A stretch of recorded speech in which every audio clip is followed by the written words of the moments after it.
Welcome. Thank you, everybody, for attending the February 13th City Commission meeting.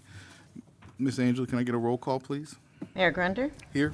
Vice Mayor Miller, Here. Commissioner Bloodsworth, Here. Commissioner Howell, Here. Commissioner White. Here. All right, I'd like everybody to please stand with me while we do our invocation by Deacon Henry's Muda. Good evening, everyone. Loving God and Father, we gather here this evening as servants who wish only to do your will by serving the citizens of Alachua County.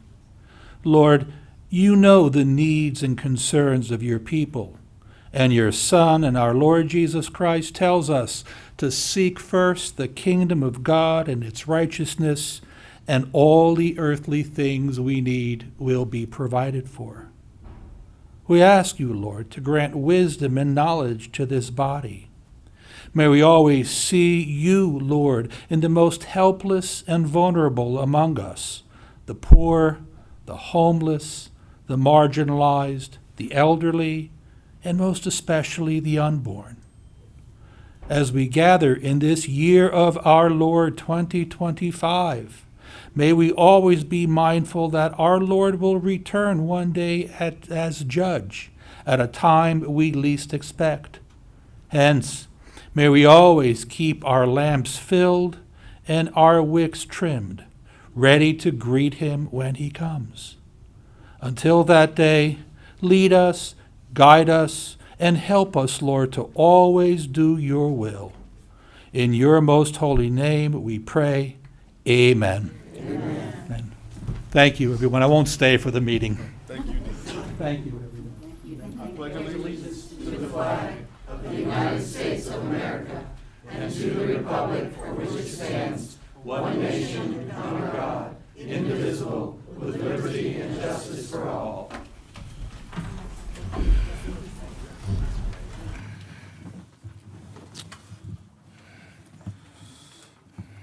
All right, we'll move on to item C, the approval of the agenda.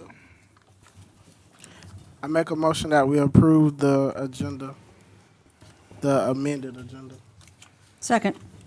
It's been properly moved and seconded. All those in favor say aye. Aye. All those opposed, same sign. Approval of consent agenda from January 23rd, 2025. Mr. Mayor, I move that we approve the consent agenda, the minutes of the January 23rd, 2025 commission meeting and the January 23rd, 2025 commission workshop. Second. Been properly moved and seconded. All those in favor say aye. Aye. All those opposed, same sign. I'll ask the attorney now to read our proclamation for Black History Month. Happy to do so and proud to do so, Mr. Mayor. This is a proclamation of the City of High Springs regarding Black History Month. Whereas the City of High Springs proudly celebrates Black History Month and acknowledges the importance of Black history throughout our American experience. Whereas Black History Month is a time to honor and reflect on the tremendous contributions of Black Americans to the history and development of the United States, recognizing their rich heritage, achievements, and struggles. Whereas the theme of Black History Month 2025 is Black Americans and Labor, celebrating the pivotal role that Black individuals have played in shaping the labor movement and the nation's workforce across all sectors. Whereas Black Americans have played a significant role in the history of the United States from the early days of the pioneers to our present-day leaders. Whereas Black Americans have long been on the forefront of the labor force, contributing to the growth of industries, advancing the rights of workers, and advocating for the equality and justice in the workplace. Whereas we recognize that such contributions have all too often been overlooked by history, and whereas we seek to honor the enormous contributions of Black Americans to the freedom, prosperity, and cultural richness of our nation. Whereas Black Americans have led powerful movements advocating for workers' rights, influencing major labor reforms, and advancing the cause of civil rights for all. Whereas it is essential to continue learning and honoring the rich cultural heritage perseverance, and resilience of the Black community, not only during Black History Month, but throughout the entire year. Therefore, our mayor, Tristan Grunder, as mayor of the city of High Springs, by the authority vested in our mayor, hereby proclaims February 2025 as Black History Month. In the city of High Springs, our mayor urges the citizens to join us in the celebration of the diversity and character of our community and highlight the importance of sharing our culture, customs, and traditions with those around us. Our mayor is fixing his hand and causing the seal of the city of High Springs to be affixed on this 13th day of February 2025, signature for Tristan Grunder and our mayor, and attested by Angela Stone, our city clerk. The appropriate motion is to pass the proclamation as read in its entirety. Thank you. Yes, sir. We don't vote. I make a motion that we approve it, the proclamation. Second. It's been properly moved and seconded. All those in favor say aye. Aye. All those opposed, same side. Moving right along to unfinished business. We're going to discuss, consider, and act on ordinance 2025-01. Mr. Mayor, I will go ahead and read the title of this ordinance. It is an ordinance, it is numbered 2025-01, an ordinance amending the adopted fiscal year 2025 budget of the city of High Springs, providing an effective date and providing for conflict. Appropriate motion at the appropriate time is to pass ordinance 2025-01 as read by title only. So, Mr. Mayor, our finance director went home early. She's pretty sick today. So this is the second reading.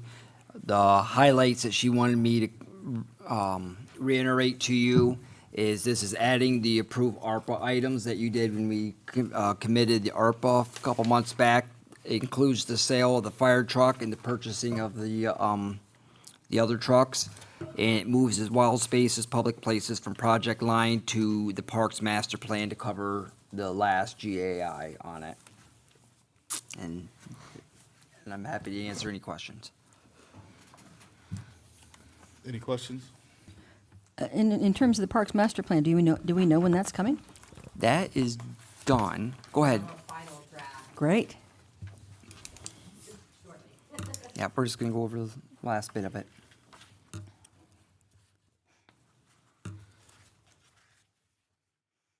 No other questions? Do we have any citizen comments? I make a motion that we approve ordinance 2025-01. Second. It's been properly moved and seconded. We'll have a roll call vote for that. Mayor Grunder, Yes. Vice Mayor Miller, Yes. Commissioner Bloodsworth, Yes. Commissioner Howell, Yes. Commissioner White. Yes. All right, moving right along. Unfinished business item number 2, we're going to discuss, consider, and act on ordinance 2024-01. Before we get into this is going to be the CDD on Bridlewood. I just want to remind everybody that we're not here to talk about whether or not we want Bridlewood in High Springs. That has already been voted on in 2022, and it is coming. This is simply to talk about whether or not we grant them a CDD for that property.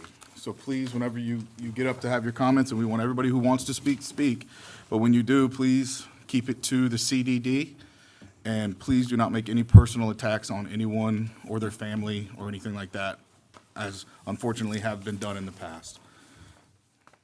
Mr. Mayor, I'll go ahead and read this. Mr. Mayor, I'll read this by title only. An ordinance of the City of High Springs, Florida, establishing the Bridlewood of High Springs Community Development District pursuant to Chapter 190 of the Florida statutes, providing for authority and the power of the district, providing for the district name, providing for the external boundaries of the district, providing for functions and the powers of the district, providing for the Board of Supervisors of the district, providing for administrative correction of scrivener's errors, providing for severability, and providing an effective date.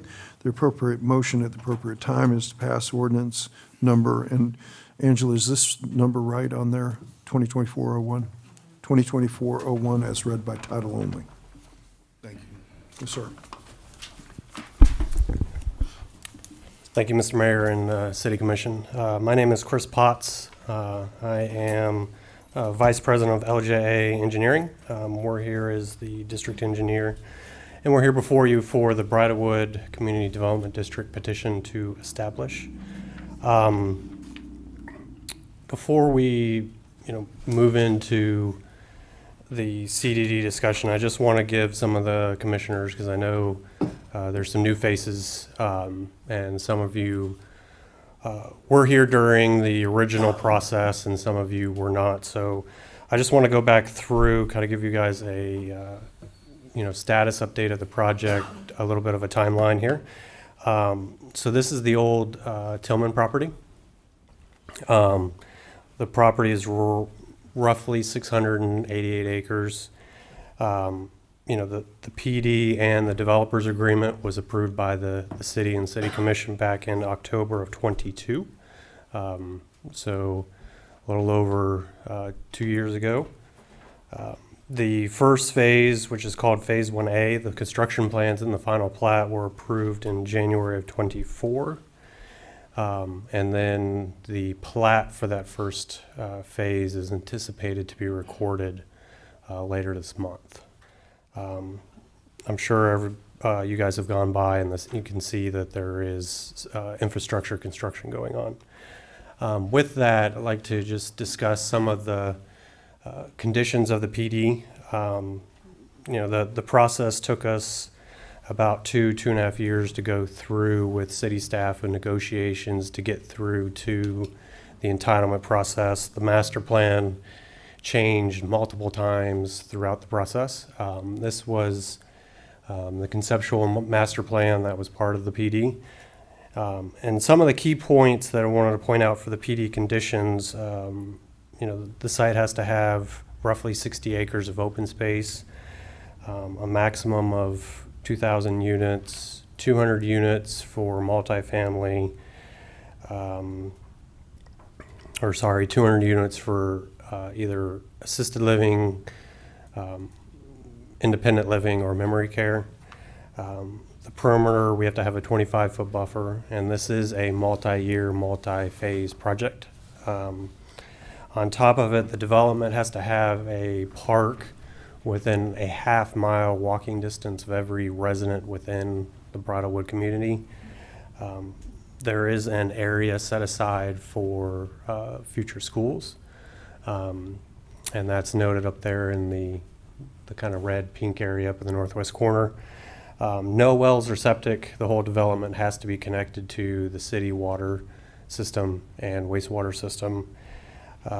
And then on top of it, we're required to set aside land for a city facility, whatever the city views that to be, whether it's a fire station, police station, community center, etc. So that's completely up to the city to determine when. Along with it, the CDD itself that we're petitioning for was part of the developers agreement. So when we went through the original entitlements, with the current staff of the city and the current commission, it was informed, as it stated here, that the developer does intend to establish a CDD. And this is just the process that we have to go through. And as you mentioned, the CDD is here as a mechanism for construction and maintenance of the infrastructure. The development is planning to still, move forward, whether we're here tonight for the CDD, whether it gets approved or does not. So just wanted to go through a little bit of the history of Bridlewood, because I know a lot of you are, new to the city commission, and we're not, unfortunately, not there when we went through the entitlement process. So a CDD is a government entity similar to a city commission or a county commission or a voting board. The members are voted by a body. It's a body of board members that are voted in eventually. In the beginning, they are appointed by the developer, just like similar to an HOA. The board has to start somewhere. So board members are appointed. The board is just there for infrastructure improvements, making sure the infrastructure is maintained, landscaping is maintained, etc. Florida has in general over 2,000 districts, and over 1,000 of them are CDDs throughout Florida. This is turning into a more typical thing throughout Florida, along with other states, just because of the maintenance fact and the fact that it relieves the maintenance requirements from the municipality in general. And then, with Bridlewood itself, a CDD can only operate within a geographical boundary that's defined by a legal description. So in the petition before you, we supplied a legal description, which you can see out defined here in red, and it's a little shy of 245 acres. This is, in essence, kind of the first phase of development. First, I would say probably 5 or 6 years of the development. And so within this boundary, this is the CDD boundary as we're proposing. This will be the only area that the board has control of. That doesn't include any other parcels that are outside Bridlewood or even the further extents of the property. And it does not limit the powers of the city within this boundary. So the CDD board cannot issue building permits or any sort of construction permits. That is solely up to the city's purview, just like it is now. And the district will own, maintain, and operate any improvements that are within that boundary. Again, as I mentioned earlier, that the board is made up of 5 members, similar to the commission. And it's a regulatory board. Alyssa will come up and talk about the legal requirements of what a board has to follow, and they're similar to what you all had to go through.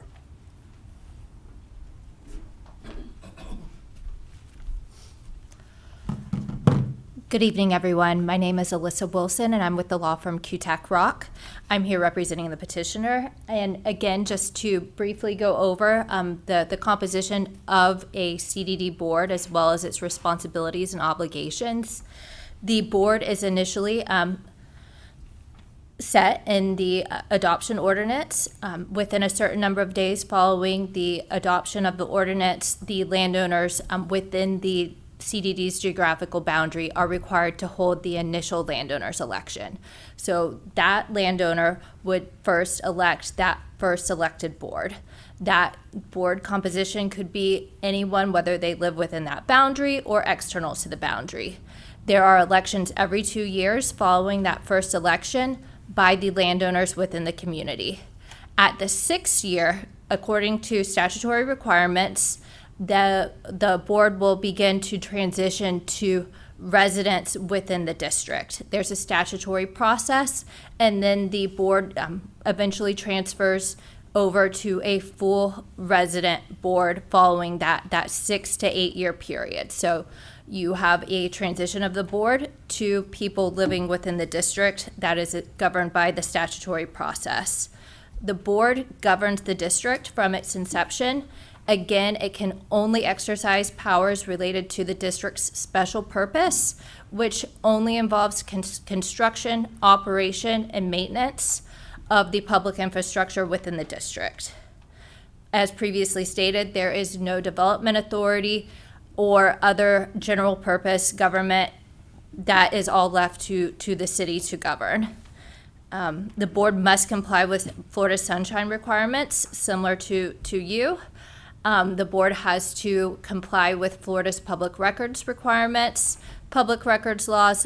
All records of the district are public records and available for inspection in accordance with statutory law. So there is broad transparency in the governance of the district, Any residents, any member of the public can make a records request, same as with your government.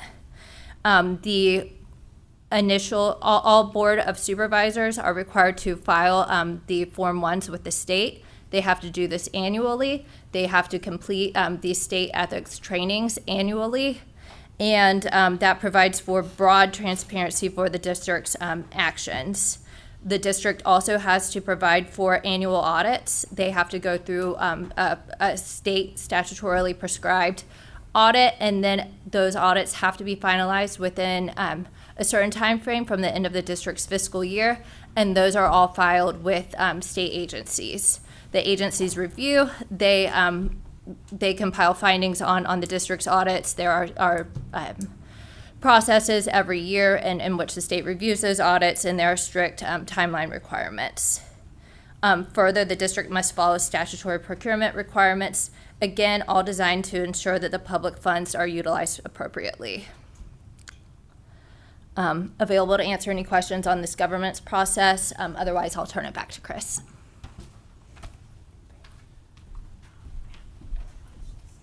Thank you, Alyssa. So with that, I know with Bridlewood, you know, the discussion has been the CDD is only beneficial to the developer. You know, it allows him to get tax-free bonds, lower interest rates, funds to construct the infrastructure, you know, at a lower cost. And yes, that is true. You know, there hasn't really been any argument or hiding from that fact. But the fact is that you've seen that the construction is underway, whether he obtains the lower funds or not. The benefit of it is that he is going to turn over the benefits of the lower construction cost to the home builders, so that the lots will be cheaper. They can build the houses at a more affordable rate and sell the homes to, you know, potential buyers at a lower price. That is the goal and the intention. Now, there's also been discussion about, well, you know, the roads are already private. You know, there's going to be an HOA. The HOA is going to take care of the roads. The HOA is going to take care of the stormwater. It's going to take care of the landscaping, you know, the improvements within the development. That is correct if the HOA or if the CDD is not established. However, I want to go over the comparisons between an HOA and a CDD. So if a HOA is established within a community, it does not have to turn over to the homeowners until 90% of the parcels that are developed are not in the developer's ownership. So the difference there between a CDD and OHOA is, yes, the CDD is initially controlled by a developer, so is an HOA. However, CDD turns over quicker to the homeowners compared to an HOA.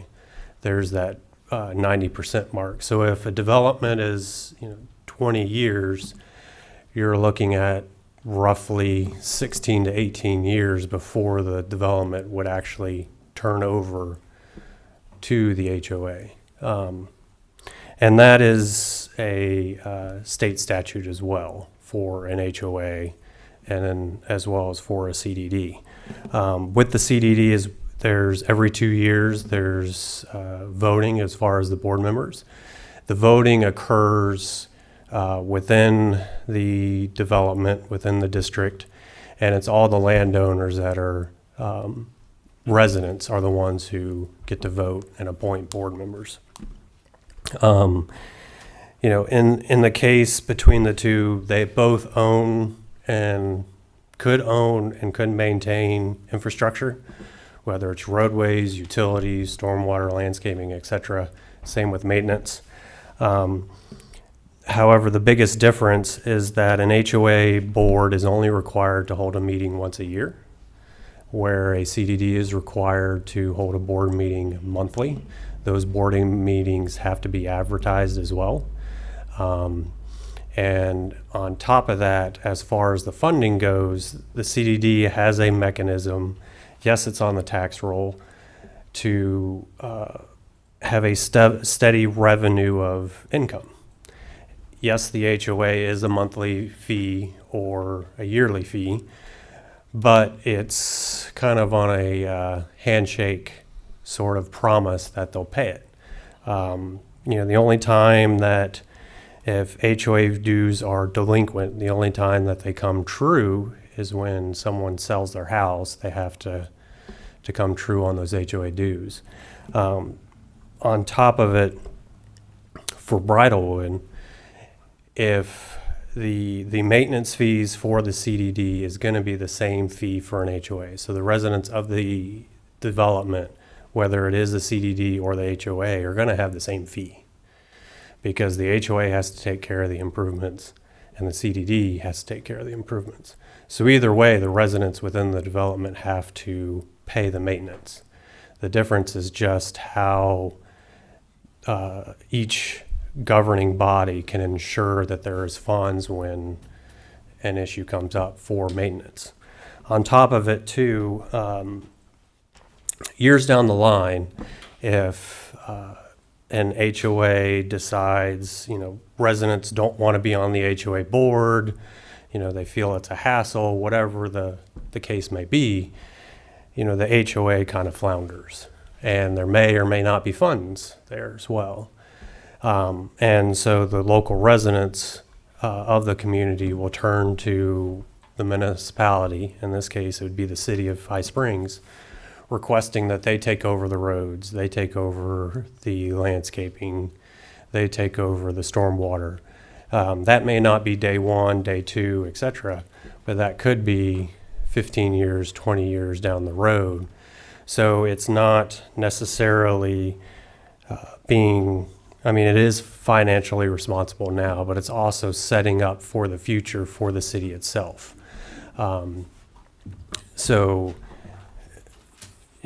Many communities are going this route of a CDD because they ensure that they can get the tax revenue without the maintenance responsibility, or even the fear of the maintenance responsibility coming through. In Bridalwood, the CDD, the city will own and maintain the utilities. That was a discussion a long time ago that the city requested. That way the city will obtain those improvements. They also have that as a revenue source, water and sewer connection fees, and then of course the monthly fee of usage, and then county, city taxes on top of it, property taxes. Typically CDDs do have a higher value in property taxes. The millage is still the same across the board. Millage doesn't go up or down. It's just the value of the property is typically higher in a CDD than it is in other areas. And so that's another benefit of having a CDD. And so the CDD is just a general mechanism for maintenance. It's for a current and future thinking maintenance mechanism for the city. Now, this doesn't mean that if the commission tonight votes to approve this, that CDDs are going to pop up everywhere across the city. Every CDD has to come through the board. It's the city's commission, whether they want to approve this one, the next one, whatever it may be. CDDs they also improve the amenities that are within a development, because then those amenities are guaranteed to be maintained. On top of it, there's a funding source for those type of amenities. Instead of, either the developer completely funding it, or you have an HOA who's responsible for maintaining the amenity that's turned over to them, whether it's, you know, a community center, a pool, play courts, whatever it may be, and then the HOA not having the funding as well to take care of those. Just like an HOA, when a homeowner receives their closing documents, whether it's a new house or it's a resale, they are notified that, you know, in their closing documents that these are the monthly fees for the CDD, just like an HOA. And with that too, the monthly fees and the maintenance fee, the maintenance budget for the year for a CDD is voted on and is reviewed by the board itself of the CDD. So the CDD cannot just say, oh, this month we're gonna increase the maintenance fee 10%, and the next month 20%, and so on and so forth. It's similar to what you guys just went through with your budget item before this, is it's evaluated, it's audited, and the board gets to vote on it. And there's also, you know, a statute for how much they can increase those maintenance fees for the year. And then you'll have, of course, you'll have the assessment fee for the infrastructure, but that's over, you know, a 30-year period. And that assessment fee is determined, you know, is evaluated similar to the way you guys evaluate your impact fees and your utility rate fees. You know, what is the right fee for the community? What can it handle? What can it sustain? So what's left over, the developer has to fund to finish the development. So the developer, in most cases, the developer does not receive all the money it takes to build out a project, because it's just not feasible for the assessment to cover all that. So there is always a pocket of money that the developer has to provide. And so I would just like to, again, just kind of go back to the development agreement. I know a lot of you were probably kind of taken back that, oh, this is a new item. You know, Bridalwood continues to ask stuff. But through the negotiation process with the staff, some of you may or may not remember that we started out with higher density, smaller lots. We negotiated, you know, larger lots, parks, you know, that sort of thing. And one of those negotiating points was the CDD, with the intention to ensure that this development doesn't fall back on either the city or the other residents outside of the development. That the purpose of this development is to be, I guess you can say, self-sustaining for the city. You know, to bring a revenue source into the city, to be something for the community as well, and then not be a burden for additional costs to the city. Because development is, you know, is going a little crazy in Florida. And unfortunately, other states have had their natural disasters, which none of us can control. But a CDD doesn't necessarily spark development. It sparks a smart development, a reasonable development, a way for a city or county to ensure that they're not caught red-handed in the end with the maintenance of a development. The CDD is backed by bonds, so if for whatever reason, you know, the developer fails through on his part of continuing with construction, or, you know, whatever the issue may be, the bonds are there to make sure that the development continues, infrastructure's put in, and everything just continues, so it doesn't, you know, there's no hiccup along the way. It's similar to a surety bond or a maintenance bond, if the commission's, you know, aware of those. on top of it too, the benefit, I would say, for residents that are outside Bridlewood is that it's not an impact to them. You know, it's a opportunity so that the city can get funds to do different things, whether it's improve other streets in the city, other utilities. It allows for residents to come in, residents to maintain their own neighborhood, but then provide an influx for the city for downtown. I know the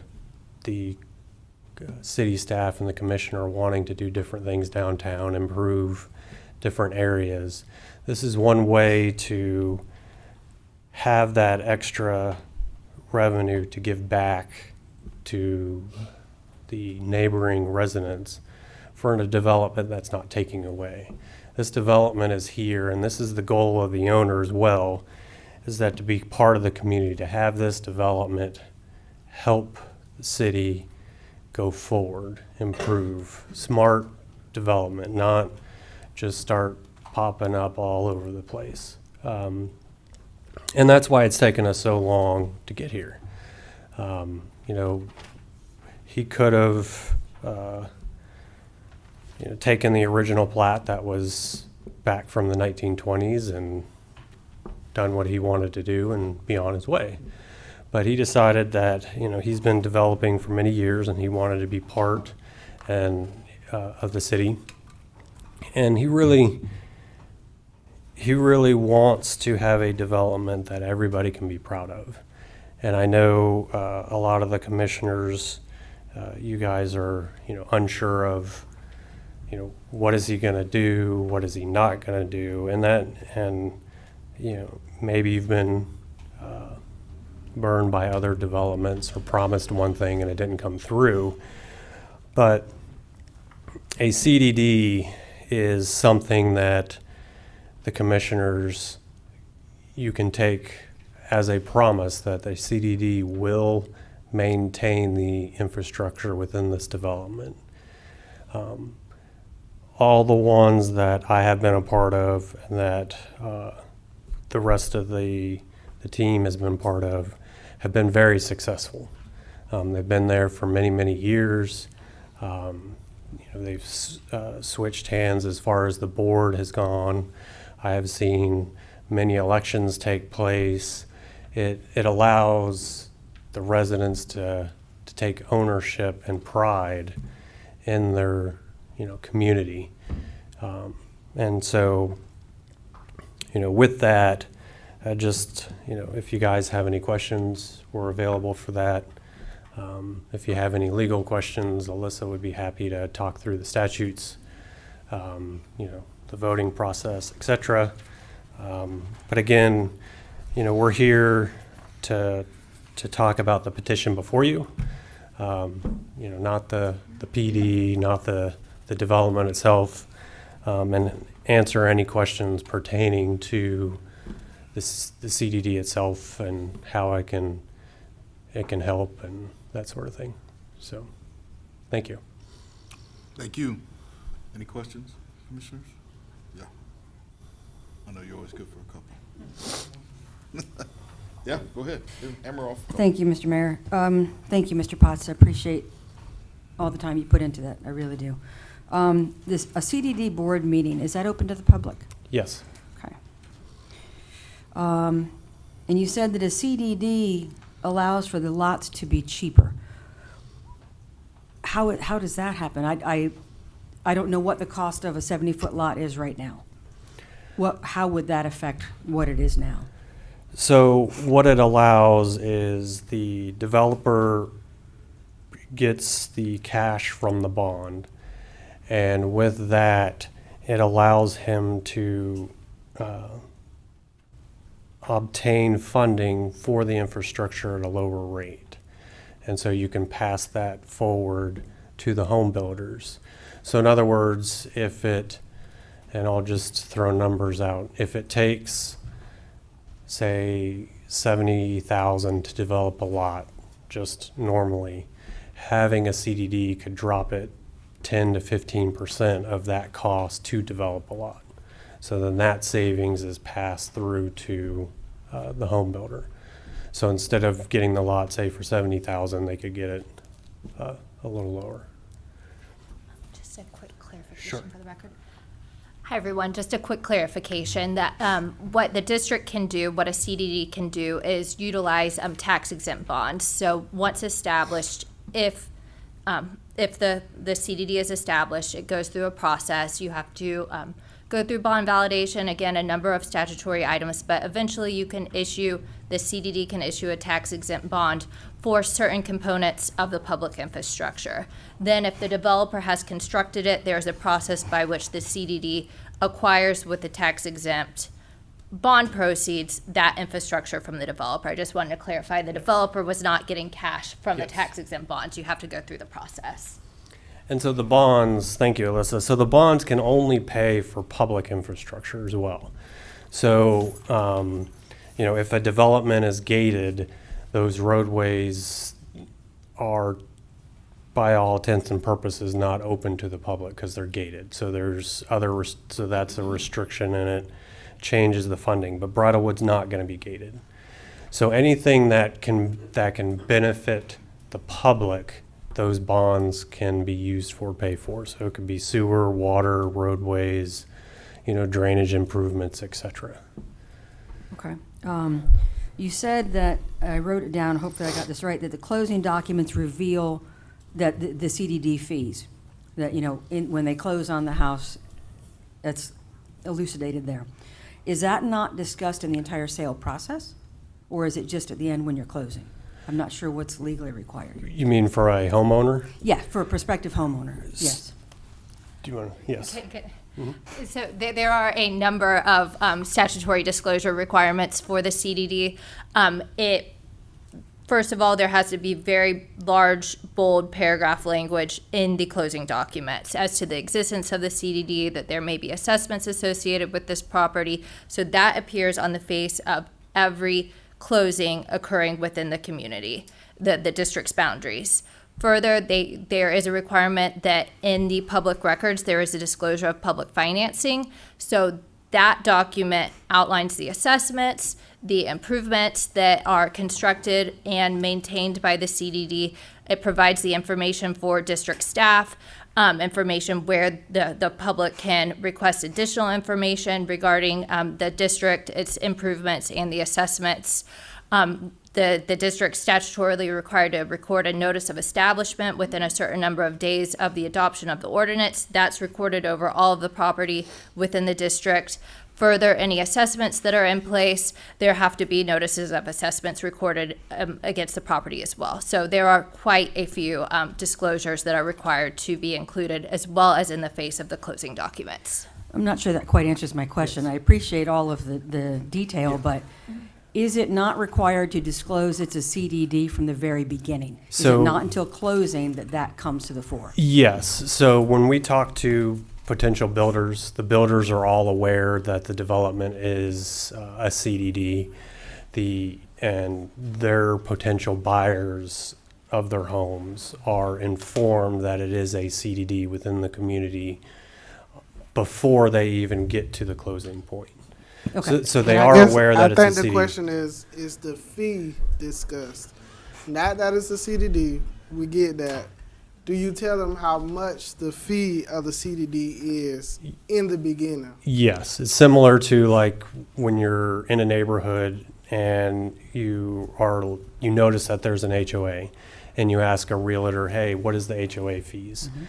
That is the same process with this, is, they can drive through the development before they even decide. They can ask, hey, what is the assessment fee? What is the maintenance fee? And they'll be informed, similar to the HOA That presumes process. that they understand the difference, that they understand what a CDD is. I didn't until I really researched it. So as a homeowner, let's say my 24-year-old is looking to buy a house. Would he even know to ask those questions? Legally, what I'm asking is my 24-year-old going to be told up front, you've got a mortgage payment, and on your tax bill, you're going to have your property taxes, you're going to have an HOA bond payment, or a CDD bond payment, a CDD O&M fee, and then your HOA is separate from that, not on your tax bill. Would that be disclosed in the beginning? Yes, it would. Okay. You indicated that the revenue for the city with a CDD is somehow different. How is it different revenue for a city if it's a CDD or not? Like, let's say, for instance, Oak Ridge or Bailey Estates. Those developers, those homeowners developed that property. They put in the infrastructure, and Jason may be able to help school me on this one, but it wasn't until all of the infrastructure, the water, wastewater pipes were inspected, that the city takes ownership. The city doesn't take ownership of the private roads or any of the amenities or any of the stormwater or the drainage or sinkholes when they open up there. Well, that was a debate, though. I'm the sorry? sinkholes. So, for example, with Bailey Estates, what if the HOA did not have money to fix the sinkholes? Right? No, understood. That would fall back to the city. How? How is that? Because one, the stormwater system is now out of state compliance. You have a life safety issue. The city is responsible to ensure that there's a life safety issue resolved for the residents. And so the sinkholes itself would now fall back to the city to maintain. Because if the HOA didn't have money, the developer's long gone at that point, then the only person responsible is you're going to have that whole entire neighborhood up here requesting that the city take it over and fix it. Because that stormwater is failing with a sinkhole in it. It could expand and take out their houses. But the city would have to step in from the life safety standpoint to fix it. The city cannot just turn a blind eye and say, oh, well, you know, that's a sinkhole, good luck. They would have to step in. That is a significant amount of money. Mm-hmm. With the CDD is guaranteed that they have that money to take care of it. So with that, for Bridlewood, all that is taken care of for a CDD. What I was referring to is, say 15 years from now, 20 years from now, those roads and Bailey Estates are going to need to be repaired. The life of a road is between 15 and 20 years, depending on how it's constructed, the amount of traffic, etc. There's quite a few variables in it. Mm-hmm. Those homeowners may or may not be paying their dues. We have no idea. That HOA may still be there and may not be there. If the HOA has to fix a road, for example, a road caves in say 15 years from now, the road caves in, the HOA may have money, may not have money. HOA cannot go and get can't go and get financing to repair that road, because that financing wouldn't fall on the HOA. The homeowners have to put up to say that they'll take the burden of the financing. Now, if a road collapses, the city has to guarantee that they can provide some sort of access to those residents for a fire truck, police vehicle, etc. If the HOA can't pay for it, the city's going to be on the hook for it. However the city decides to fix it, they have to guarantee that they can provide life safety to those residents.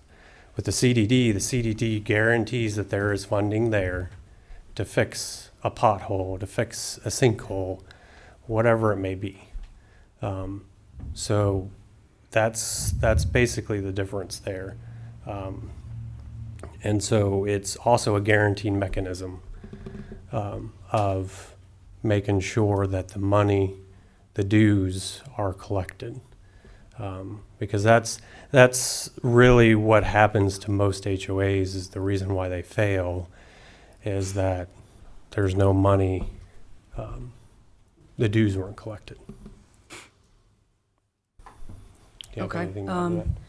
Just briefly, Yes. yes. Again, the special assessments for the CDD are collected on the tax roll, so in the same fashion annually as city and other local government taxes are paid. Therefore, as previously stated, the funds are coming in annually. Additionally, in the event of significant events such as a road issue or hurricane cleanup or something of that sort, the district could also, in lieu of, doing a special assessment, I've had districts that utilize tax exempt shorter term loans in which those are secured by the operation and maintenance assessments. So that is another mechanism by which the district can provide significant, steady resources to ensure that the property is being maintained. And again, the HOA, just those payments are not as consistent. And again, that process for collecting on the lien does not perfect until those homes are sold. So there can be a huge lag in HOA dues payments as opposed to the on-roll special assessments of the CDD. Okay.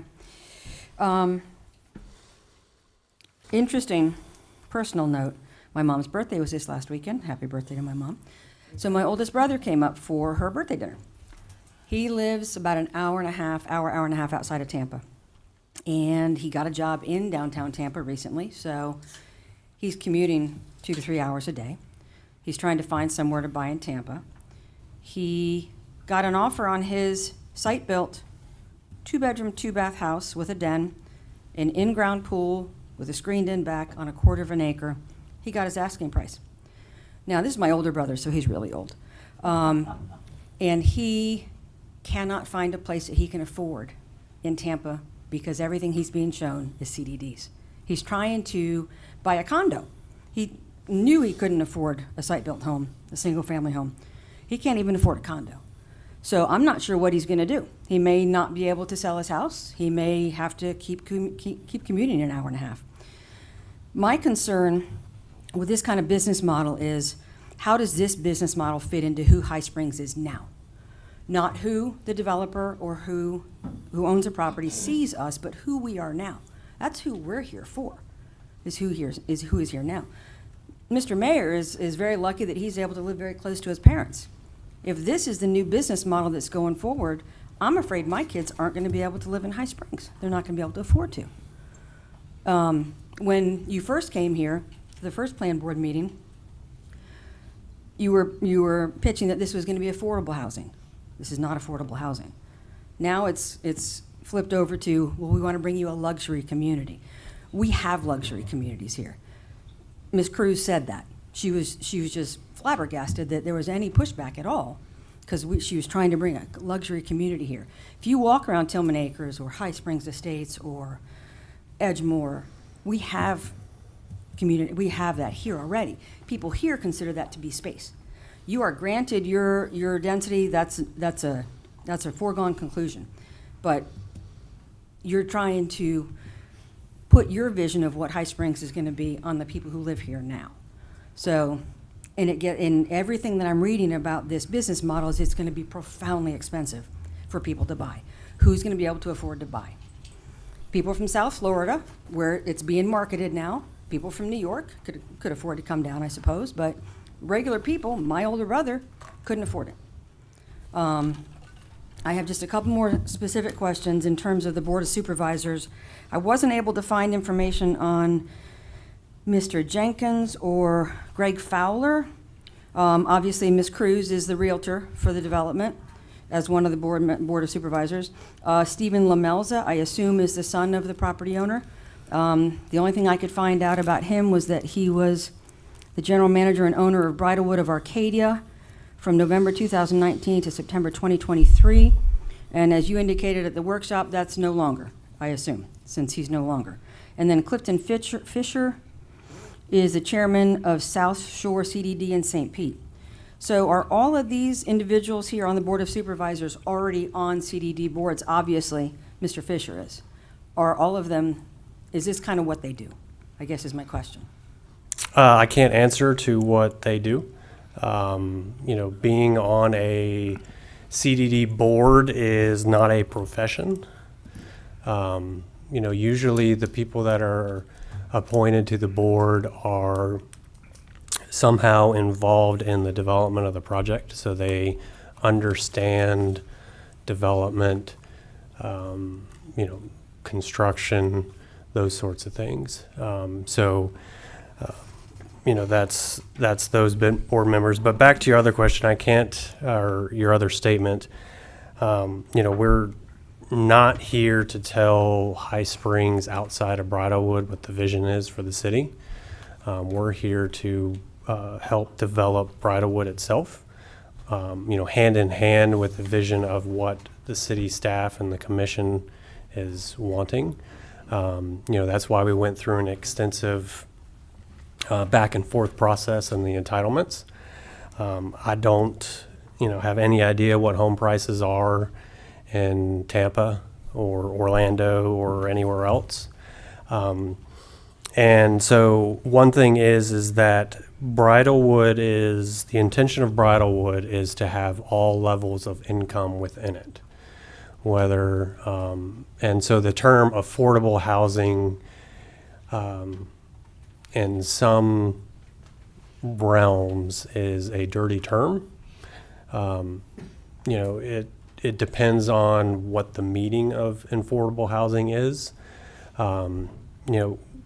The view of affordable housing is to have a teacher or police officer, fireman, whatever level you want to call that.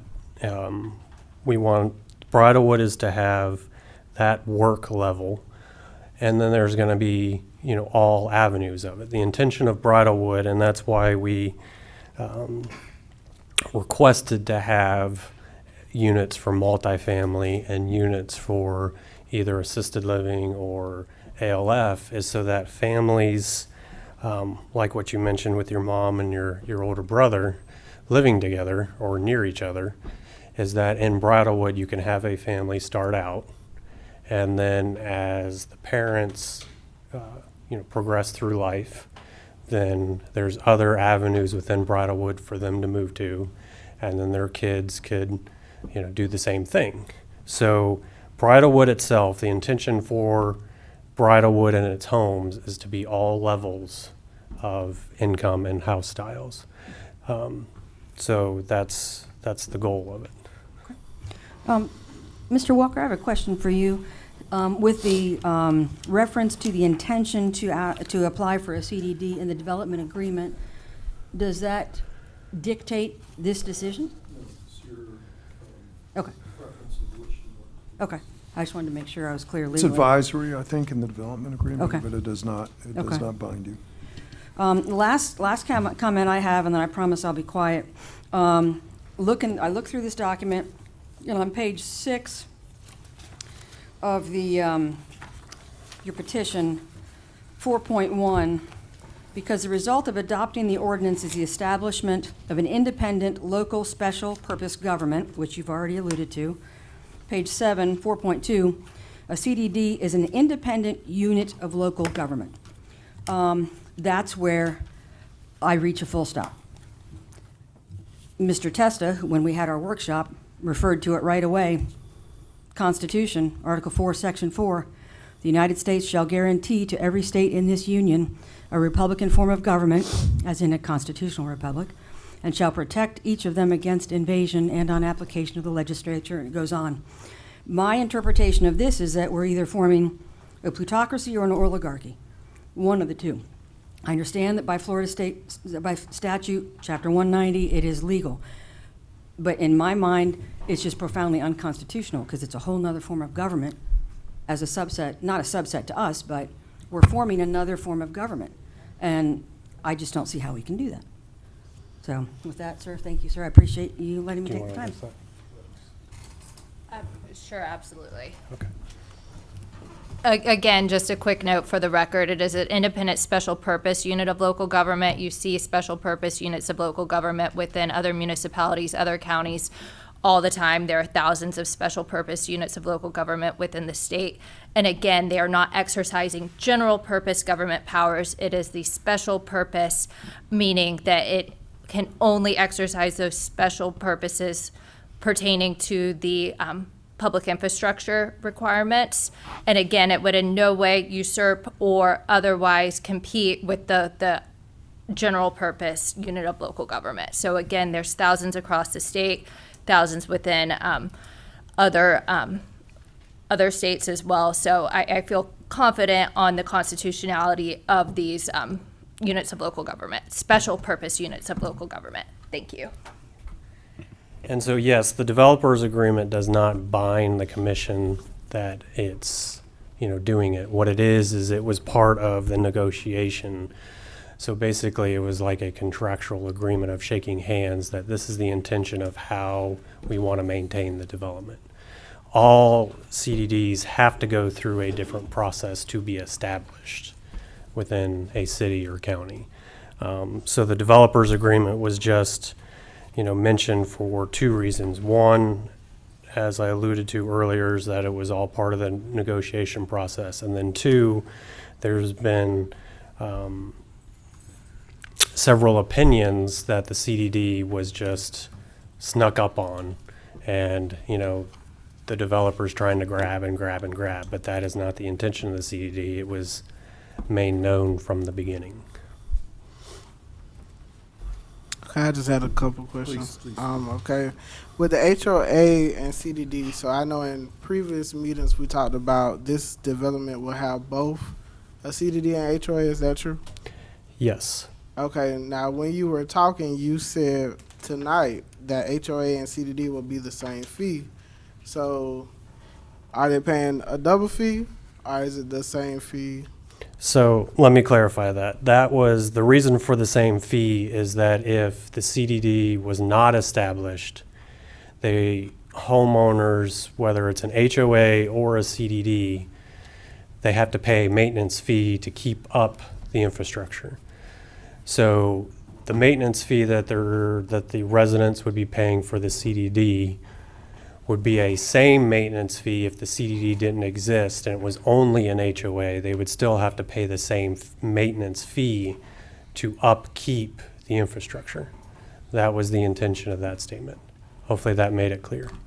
But the purpose of the HOA with the CDD is so that the HOA can ensure architectural restrictions that are part of the developer's agreement. So that's the purpose of the HOA. Again, just a quick clarification. This is extremely common to have both in these types of master plan communities because of the fact that the CDD can only exercise its powers as it pertains to the public infrastructure. So the HOA maintains anything that is truly private or related to the private lots. So that the HOA has powers that are different from the CDDs and they work together. All right. Then my next question is, in the event that the CDD fails during the process of developing, I heard you say something about like another developer could buy that bond, right? No, so the bonds are there as an insurance so that they would pull, it's just like a surety for the plat. So basically what it allows is that there's X number of dollars set aside in the bond. So if for whatever reason the CDD, fails, like you mentioned, then they can say, okay, we're going to pull those funds to proceed and, finish the construction. But the bonds can be purchased. So that developer would be on the hook to finish the project even if it failed. So again, just to clarify, the statutory process as well as the bond documents would require that in the event the developer fails to complete the infrastructure that it has covenanted to provide, or the developer, when it is the majority landowner, fails to pay the assessments that are needed to pay back the debt service on the bonds on an annual basis, there is a process by which the bondholders foreclose on the property's offered for sale, and another developer will typically step in and purchase the property, maintain those bond payments, and then negotiate access to those construction funds and continue the development within the project. There's a number of covenants that are recorded against the property that assigns the development rights to the new developer in the event of a default, and that's been a process that's been successfully utilized throughout the state of Florida, particularly in the economic downturn of like 2008 to 2011. So the new developer will automatically go into a CDD as well, right? Because The CDD will have, assuming it's established, it will already exist, so that CDD maintains its presence, maintains its requirements, and when the new developer were to foreclose or otherwise purchase the property, they would need to step into the shoes of the prior developer, correct? Okay, and then last question. I know in previous meetings, because you talked about the board, and you mentioned the realtor, and that was the lady that just left, right? I remember in previous meetings, she wasn't able to speak to construction and development because she had no experience in it. And you just spoke that every member of that board has the experience, but she definitely does not. I believe the statement was that it was typical or common. I have a number of developments. My firm represents hundreds of CDDs throughout the state of Florida, and each board composition is unique to that developer who it chooses. You didn't make the statement. He made the statement. He said that they did have experience, but she doesn't. So, yes, with the form of, so yes, Ms. Cruz doesn't have the experience of taking a hammer and putting a nail in, but she has the experience of the realtor development realm. So the board is set up of members who have expertise in different avenues of construction. You don't want the board to be all builders, for example, and then not understand other avenues. So the board is comprised of different members that have different expertise in the construction field, not necessarily the construction itself. It's typical. Yes. Mr. Mayor, as a tag along to that, but you had indicated that you weren't sure about these folks here. I couldn't find a couple of these people, didn't know what their experience is. So if we approve this ordinance, these people are in this ordinance. How do we know what their experience is? So the board member is elected by the developer. Right. The board itself is, going through the same process. It's similar to a city commission vote. Not everybody is expert at construction that's on the commission board. It's the same thing with that board. However, those members do have experience in the construction realm. I do not know what they're doing today or anything like that, but I do know that they all are in construction in different avenues of it. And how are they compensated? I mean, it's public record how we're compensated. How are they compensated for their service on the board? It's public record as well. And statutorily prescribed. So the Chapter 190 limits the compensation of any board member to $200 per meeting. So that's the statutory maximum. A number of these developer-appointed boards, some choose to take that compensation, others waive it. So it is a maximum of $200 per board meeting. Okay.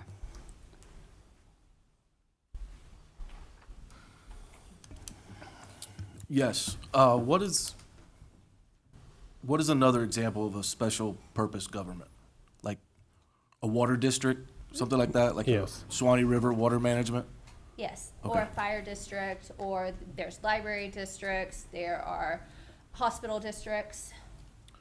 And I've got some friends that live in Oakmont. Oakmont is a CDD as well, right? That is correct. And if I remember, there's a wide range of how high a house could go or sell for, right? Like it's very, very wide range. They got different neighborhoods in Oakmont as far as what someone can afford and what somebody else can afford. Correct. Okay.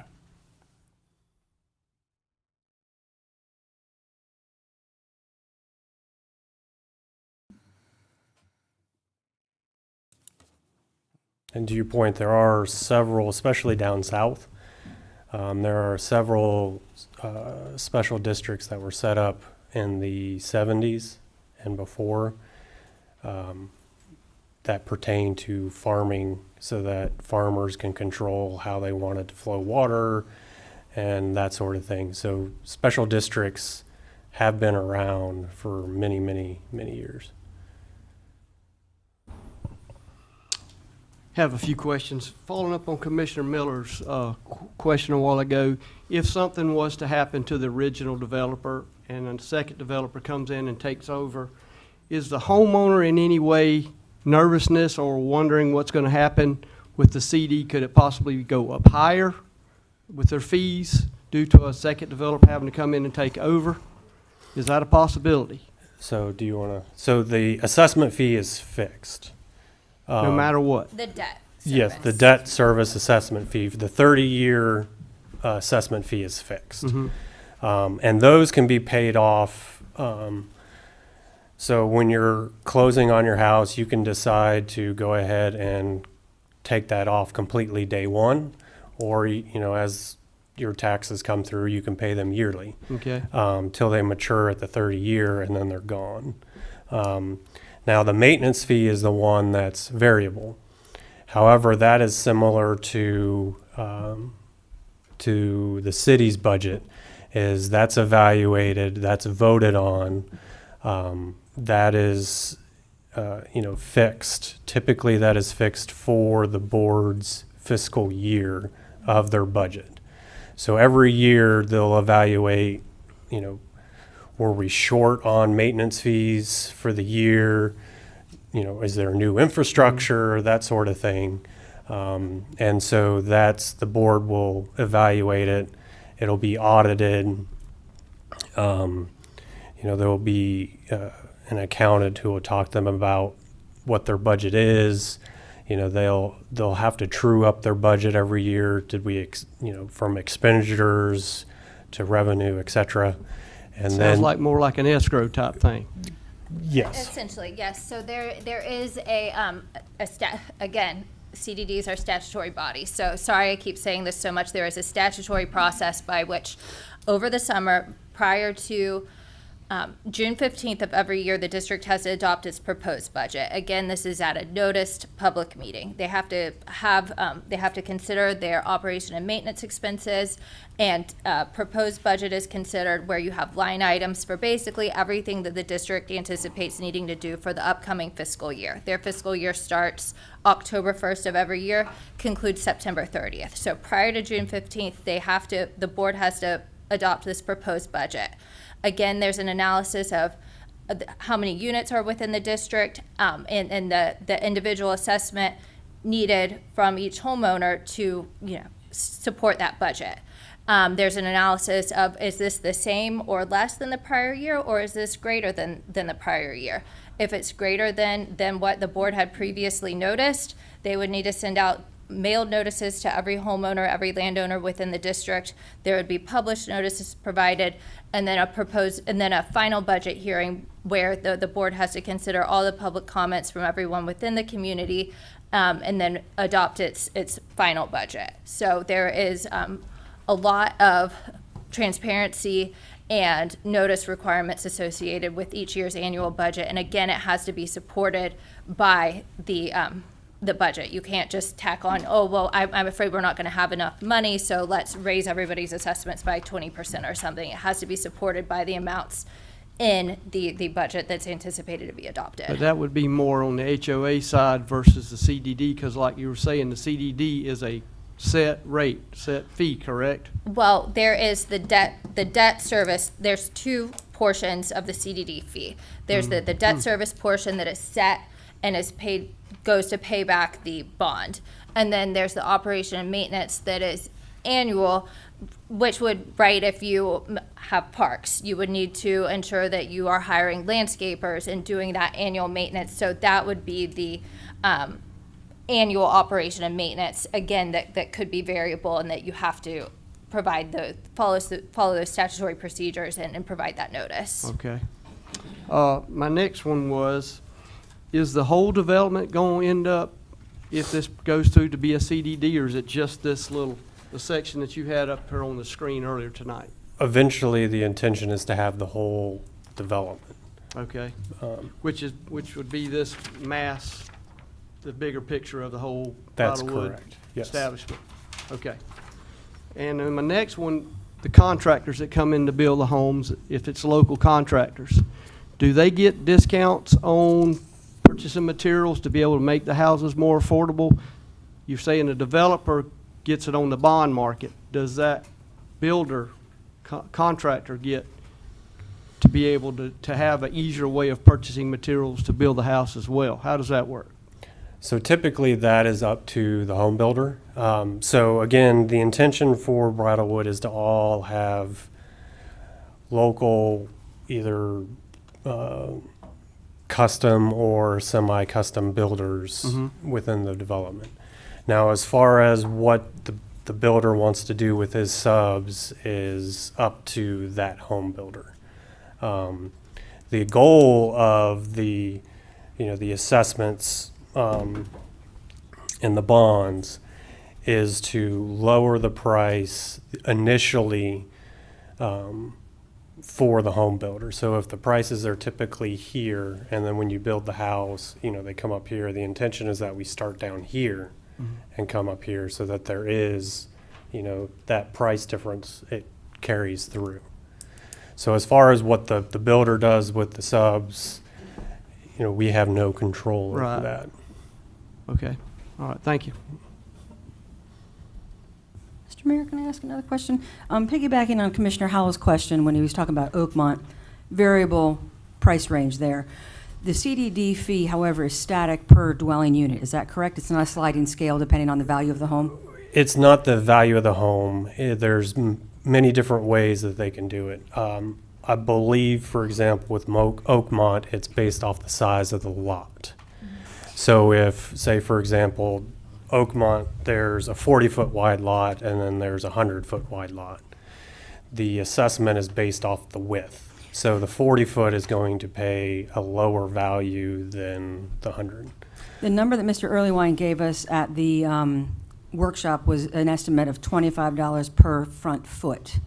So for a 70-foot lot, which most of these are roughly 70 foot in this first phase, that'd be about $1,750 per year. Would the O&M fees be the same, roughly the same? I can't answer what the O&M fee is. We haven't gone through what the maintenance would be. But regardless, again, the O&M fee, whether it's an HOA providing the service or the CDD providing the service, it's going to be the same O&M fee because both parties would be responsible for the maintenance. But in this business model, we would have the CDD bond pay down, the CDD O&M, and the HOA fee all together. Well, just the HOA fee is not on the tax bill. Correct. The Right. HOA fee is very minimal. Okay, I have no idea what It's typically very minimal because, for example, I know within at least several years ago, for example, in the villages, the HOA fee was under $100 because the HOA had very little services. And that's similar to, it depends on what happens with Bridlewood, but if the CDD gets approved, then the HOA responsibility is going to be very, very minimal. So then keeping the HOA separate, the CDD, O&M, and the debt and the bond pay down, assuming that they were roughly similar, people who live in Bridlewood would be paying a little over $300 more per month just to live there because it's a CDD. If it was $1,750 for the bond pay down and $1,750 for O&M, I'm just throwing out rough numbers because I don't know how much the O&M would be. That's in addition to their mortgage, their property tax, their HOA. But again, it's just like if the homeowner decides to buy a Mercedes instead of a Toyota, he chooses to buy the more expensive car, can't control what he or she can afford, their income, what they want to do with their money. So, but again, is the goal, again, is that if you go over here and say the house is, and I'm just throwing out numbers for ease, say the house is 500,000. The goal is that in Bridlewood, that same house that's 500,000 may be 400,000.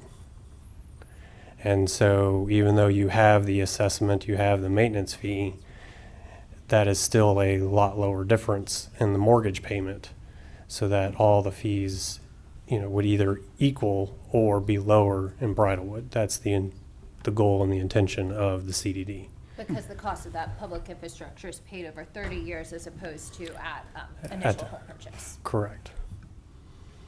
But again, it's completely up to, it's just like when you're trying to sell your house. It just takes that one person who wants to buy your house. And, we can't control who wants to buy what. So. Any other questions? I got one more. I'm sorry. No, go ahead. So if the new developer comes in like after it failed, if we're just putting it out there, does that new developer put a new board in, or does that same board keep operating, or do you have a whole new board with a new developer because now they're new? So it would depend on where you are in the years. So if you're after the 6-year mark, then, you're in the voting of the residents. So if you're past the 6-year mark and for whatever reason the development fails, those board members are rotating every 2 years because of the voting process. But if it was rotating while it was failing and the developer came in, could he say, I want a realtor on the board, I want a construction person? Can he go and change the board, or does it have to go back to the citizens? So the short answer is that once an individual is elected to a board seat, there are very minimal ways that you can forcibly make someone leave their seat. One would be if they fail to continue, meeting statutory requirements, say they lost their citizenship or something. If someone committed a felony, sometimes you can petition the governor and have the governor remove someone from the seat. So if they're in the seat, typically they have the opportunity to finish their term. However, when when there is a turnover of developer for whatever reason, typically the people that are currently in those seats have no interest in remaining on the board and they resign their seats, and then there is a process for filling vacancies.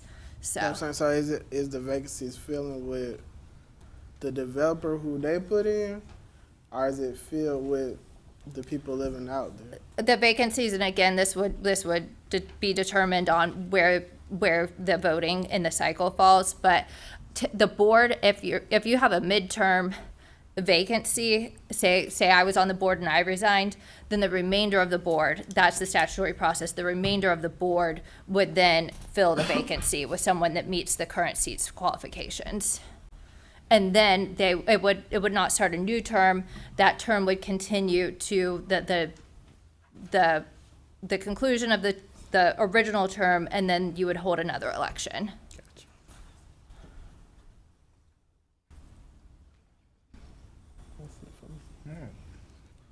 Any other questions? Okay. Like to hear from the public. You have 3 minutes. Please come to the podium, state your name. Remember, we were talking about the CDD and not Bridlewood itself.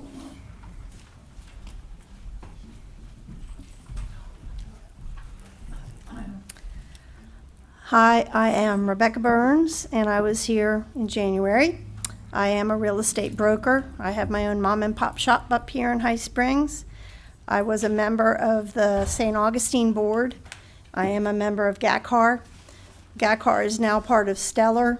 It's our MLS. It goes to Tampa. There's 19 counties that it encompasses. When I first started as a realtor, we were in Innovia. We only had 17 in GACAR it's sharing listings and stuff. Your HOA is an addendum that's going to show up with the property listing. It is up to the realtor to make sure that HOA disclosure is supplied. There is a toggle box in the MLS that we must say yes or no with CDD. St. Augustine, most of the realtors don't even know what a CDD is, and they have a ton of them over there. We don't like them. And so then the realtors don't toggle it because the listing is only as good as what the realtor puts in. So the CDD, we're talking about the, all the disclosures. So if the realtor selling doesn't, for resale, because they're going to let you know there's going to be a disclosure for it. You're going to sign it well before you put an offer in. This does not happen at the closing table. And I have a lot of questions. I've got a lot of comments about what has been said. So St. Augustine does not like the CDDs. They wanted to get rid of them. My buyers that are coming in from all over Kentucky, California, New York, they are not looking for an HOA. Let alone a CDD, okay? People want to be left alone. HOAs work well in Gainesville, close to UF. It keeps cars and students from parking on lawns and ruining neighborhoods. The HOAs are there to preserve and protect the property values. The CDD is not there for that. Your HOA is going to be deriving from the covenants and deed restrictions. So that's all planned in when the subdivision was approved. The HOA, in 30 years, it can die. So if it says you can't have chickens right now, in 30 years, if somebody's had chickens on their yard for 18 years, there's nothing they can do about it. So the HOA is it's a nice thing to have, but people don't really want the expense. They range anywhere from $100 a year to thousands. Hale Plantation's a big one. Nobody wants to be in there. They got the grass Gestapo running around measuring your grass, and if it's not cut right, and people don't want to live like that. Not out here. Thank you, ma'am.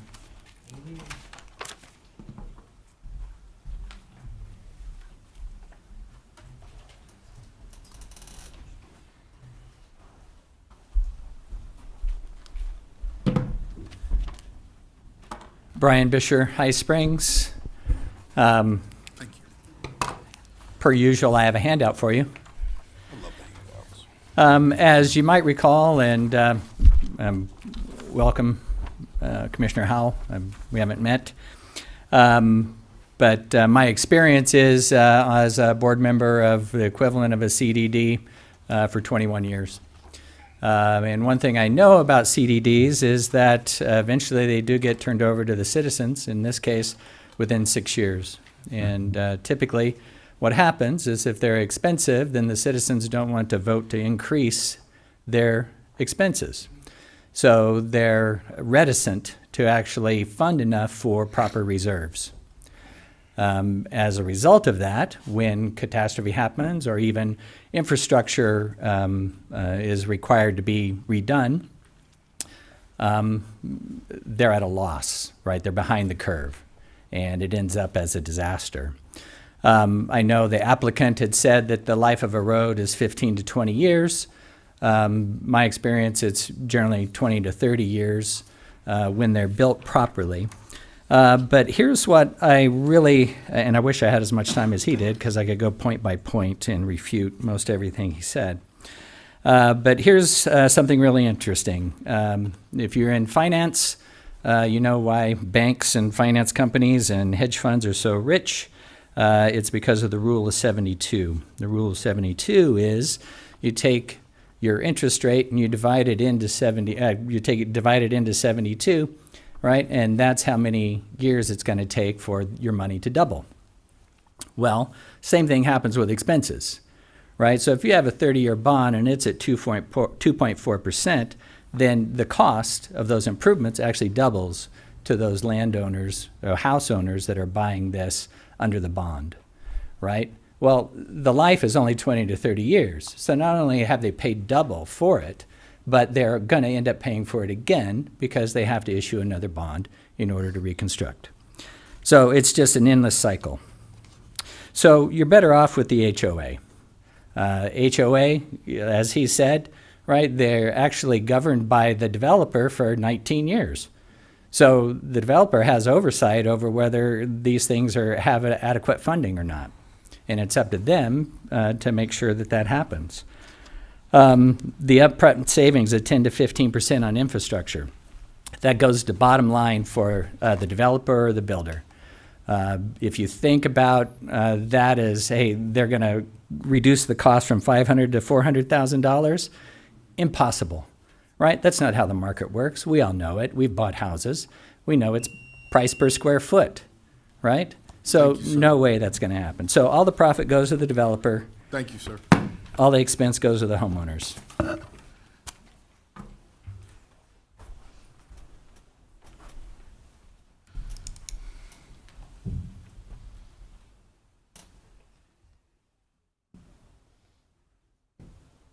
Okay, doesn't look like we have anybody else.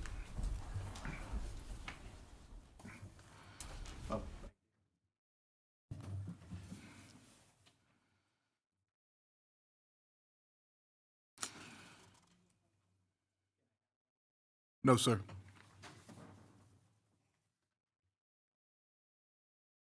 No, sir.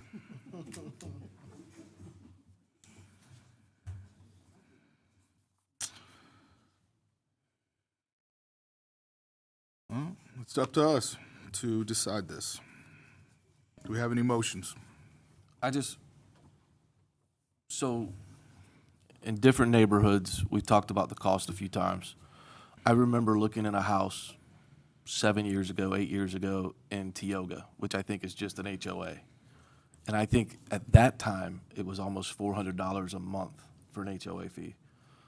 So the fees, to me, is what a homeowner agrees to pay inside those developments. With what I guess I don't quite understand as much, but the CDD takes this money in and they're gonna do the infrastructure and all those kind of things, correct? Is that? That's what I understand, yeah. And take that burden off the city for the most part, other than the wastewater and the wastewater management and the wastewater. Depends on how you look at it. I think it's I think Commissioner White's chomping at the bit to argue against it a little bit. Well, I mean, which- I think my understanding is that the cost of the infrastructure is going to be borne by the developer regardless. Correct. It's just who ends up paying for that? Does the developer bear that burden, or does he pass it off to the future residents? You know, I mean, in your neighborhood or and Jason might be able to tell us this, but is there any instance in which we have had to go in and fix catastrophically caved-in private roads? In Oak Ridge and in Bailey Estates, we did not pay for that infrastructure, correct? So in this instance, we do not pay for this infrastructure either. With the CDD, the cost for that gets passed on to the future residents so that the developer doesn't have to bear all that cost. But isn't that gonna happen anyway? If he's charging the lot, it's gonna be the size of the price of per lot. So, I mean, the developer's gonna make their money back no matter what. I'm just more worried about the city as a whole. That's what if we could take more burden off of us and our finances, I'm all about it. I don't want a bunch of other developments coming in, but a developer is gonna make their money back. So if the CDD comes in, again, throwing around numbers, I don't know, and the lot's $5,000 with the CDD, without the CDD, that same lot might be 10,000 because the developer's going to make their money no matter what. And I think to my understanding, and it does, it encourages anything you look up, anything you research, the cost rolls to the person. I mean, that's just what it is with the CDD, but that's what it is. I lived in a community for a very brief amount of time that had an HOA, and I was like, this is ridiculous. I got to get out of here. That was me, though. but there's other people who absolutely love that. And so we just had the thing where we didn't want to do the charter review we didn't want our city manager to move in with a year because nobody could find a place to live. So it's like in one hand and the other, and I don't want to fault the developer for finding something that the government's put out there for them to use. Nobody faults us for getting grants that the government puts out there for us to use because it makes things more affordable for us. So I almost look at it kind of the same way. I do think that it's extremely expensive for people, but that's up to the people that live in there, I think, to make the determination whether or not they want to pay that. It's not, so I don't know. I mean, I actually did a lot of research on this, and I see I think I look at it like you, Commissioner Howell, that it almost gives us a little bit of an insurance policy, a little bit more of one, and it gives the CDD has a little bit more teeth to make sure they get the money. But I hear what the gentleman was talking about, where if it is citizen-run and it is expensive, they don't want to raise it, and then you run into issues on the back end of that. But we've seen HOAs fail, we've seen CDDs fail.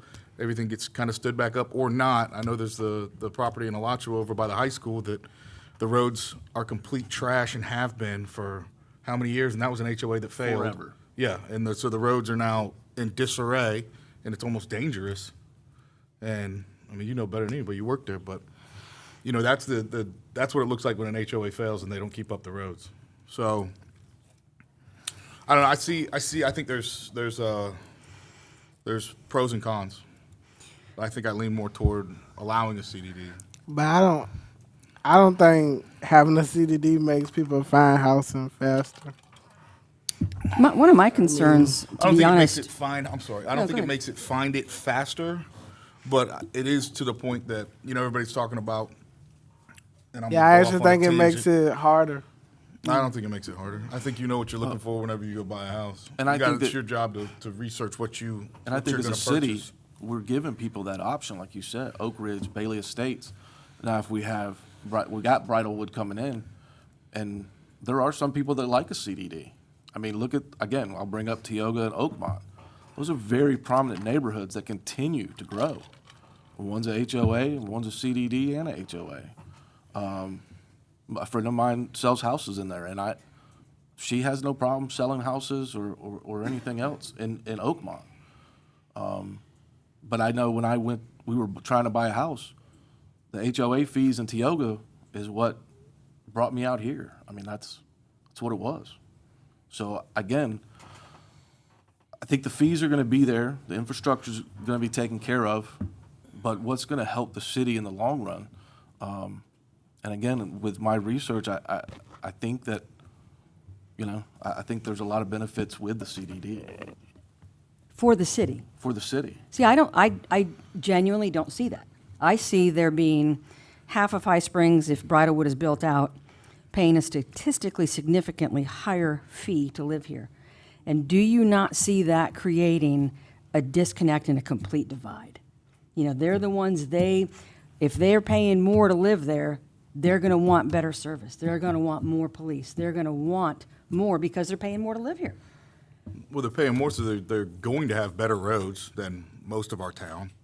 They're paying more, so they're going to have, I mean, our roads right now are there's roads that are 50 years old plus that are falling apart we can't do anything with. If we take on more of that, it's going to be even more of an issue. Well, these are private if it roads, comes though. back. I mean, I can tell you that I walk my dog every morning in two subdivisions that are about 25 years old, and the roads are in great shape because they're acre lots and there's not a ton of cars on them. So these roads obviously are going to have a lot more cars because it's a much denser. But you know, as Mr. Bisher said, if you build them right, they can last. Yeah, well, we got roads 50 years old we never replaced. My parents' road is 40 plus, and all it is filled in potholes. It's more like a dirt road. Okay, one of the benefits that I see, and you guys can chime in, I think, right? I don't know, but what they were talking about with the tax revenue, the millage rate stays the same, but with the CDD, does that make the value of the home higher, which in turn would give us more tax money as a city? So that, to me, is definitely a benefit. Now, I don't know how much that is. You know, if the house is valued at $200,000 with an HOA, maybe it's $250,000 with a CDD. Well, that's what they're getting taxed at, is the $250,000. So I guess that's one benefit that I see. That's the first time I had heard that. that that a CDD home has intrinsically higher value. I think it's- had not heard that. I think it's just about how the neighborhoods are better maintained. I mean, I read it, like, again, I'm not sure, so. That's accurate throughout the state. We do see that statistics fairly frequently. I mean, it's the reason we raised impact fees when I initially got in, and it was the commission working on it before I initially got in. To raise the impact fees was because we wanted new people moving into High Springs to have to pay to play. Because that's what we wanted. We wanted them to cover the expense of being here. And I think that the CDD does that. And we still get those impact fees, right? Oh, yeah. Is that? We get the impact fees. Mr. Walker, if I could ask a question, impact fees generated from Bridlewood would have to be used in Bridlewood or for the benefit of those citizens, is that correct? Not necessarily. The impact fees are for future development, future connections, future improvements that we have. They would be using some of our current capacity. So it's a fee that's paying in because part of that capacity is being taken by Bridlewood. So- Capacity of wastewater or water. But in Wastewater, terms of water, roads, we couldn't take a road impact fee here and fix think it has Mayor to have a- Grunder's parents' road. Good point. Right. There has to be a causal connection to the fee that's assessed and the use of the fee. So there definitely has to be a causal connection. And I think in the roadway situation now, I think there is utilization of impact fees outside of a development on roadway impact fees. So, but it still has to have a causal connection. Yeah, so the impact fees within Bridlewood, whether it's road utilities, can be used to other areas outside Bridlewood. So any subdivision or any development, especially road impact fees, depending on where they are, will impact other roads and other streets within the city. So you can in turn use those impact fees to improve other roads within the city.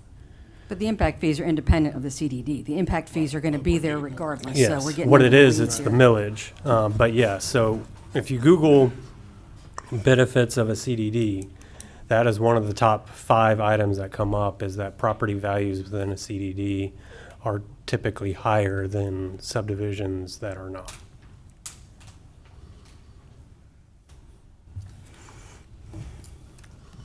Mr. Mayor, Yes, sir. within a CDD development, homeowner comes in, has the lot, builds a house, the impact fees are paid to the city. Who is making that connection to that home for water and sewer? Is the city doing that, or is that going to be taken care of through the developer or the CDD program? So it goes through your typical process, whether it's the same, house that's over on another street. So the utilities are installed. When the building permit is applied for, all building permits, impact fees, et cetera, are paid for at that time. Unless and then the home builder with the city inspector and oversight, does the typical process of building. That money never only stays between the city and then whoever is paying the fee. So if it's Builder A or Builder B within Bridlewood or outside of Bridlewood, So none of that's going to change normal process? it's between the city and whoever that is. The CDD does not get involved in any of that. So most of the development it takes on in today's projects, all that's being done regardless. That's correct. Utilities are going to be there before the land is being prepared to sell. That's correct. Sidewalks if necessary, curbs, whatever, no matter what. Correct. And people are still going to have the same process, whether they were right here behind here hooking up versus out at Bridlewood. That's correct. Okay. And there'll be the city's inspectors coming out, inspecting whatever it is, the building, the house. Issuing the COs. Correct. It's same process. It's just whether or not who is the maintainee of the infrastructure. Is it a CDD or is it an HOA or is it the city? that's the question for the CDD, is who is the ultimate owner and maintainee, whether it's now, 20 years, 5 years, et cetera. So typically, when a development is being done and it's completed, Mhm. or the developer has set it all up, roads, utilities and all there,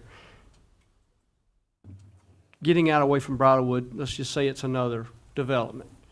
How long during the process does a community, a city, take ownership of the responsibility of taking over the utilities and maintenance of the road at that point? So typically, once the infrastructure is deemed complete, city or county, whoever it may be, will go out and inspect it. There'll be a punch list. Once the punch list is satisfied, from the utility standpoint, you have to go through some DEP clearance with the state. But if you ignore that, then once the city or the county signs off, yes, they built it per plan, we've inspected everything, everything looks good to go. And that's when the infrastructure is turned over to the county or city. And typically, there's a 1-year maintenance warranty that is applied to the infrastructure. That goes the same way for per phase? If a development has 4 phases, each Correct. phase is punch listed, so to speak? Yes, and then it's Before turned the next over. phase goes on? Yes, and then it's turned over. So you may have one phase built, and then 5 years from now, you may have second phase. After that first year, anything that, in this scenario, anything that goes on with that infrastructure is the municipality's responsibility while, that second phase is going on. So let's say the CDD is in place. Mhm. We're still covering, we're hooking up the homeowner through our city staff. If the pavement or sidewalk, say we have a sinkhole and destroys that, is the CDD development covering that, or are we still following in line to fix that at that point, if there is a CDD established? Depending on how it is set up and who is ultimately the owner and maintainee of that infrastructure. So in your example, the road or the sidewalk, if that is given over to the CDD, then the CDD is responsible for fixing whatever component has failed. But typically, in a CDD, the utilities, water line, wastewater, that type of stuff, is still responsible by the city or county? It varies. It depends on what the municipality has requested. So, for example, here in High Springs,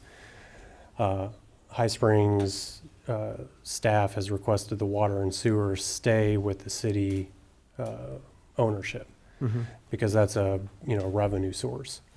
In other areas, CDDs are given the responsibility of the utility because the city or county did not want to deal with those improvements. Yes, some actually have their own special utility that only services their CDD. We also have them set up where there's an interlocal between multiple CDDs where they have their own utility services, but that is fairly rare. It is much more typical that the utility goes to the municipality or the county. That's more of the traditional structure, except in those specialty cases. Okay, thank you. Mr. Potts, just to clarify what Commissioner Bloodsworth said, in this particular setup, the city would maintain ownership of the utilities, the water lines, the wastewater lines, reuse water as it's put in, not the roads. It's That is not correct. set up that way for the roads, the sidewalks, that is on the development, correct? As is the case with all other subdivisions in High Springs. If I understand it correctly, Jason, you can correct me if I'm wrong. We own the water lines, the wastewater lines, once they pass inspection. Correct. Not the roads, not the sidewalks. We own some of the roads in private subdivisions? How many? Can you tell me just generally? Okay. There is a subdivision or two we take care of the roads. And then, and what was the process by which that became the city's responsibility? That was before my time. Okay. But typically, the roads are maintained by the subdivision. Well, again, that depends. So like Alachua County, all the roads are public, but Alachua County is adding a improvement district tax on every subdivision now to take over, to allow them to have funds to maintain that subdivision. Yay. So the county itself is in turn adding a CDD on top of brand-new subdivisions that are, Just for new builds? yes, because, yes, legally they can't go backwards. Right. But in most cities and municipalities, depending on how the development process goes, usually like the city of Newberry, everything between the right-of-way lines ends up to the city.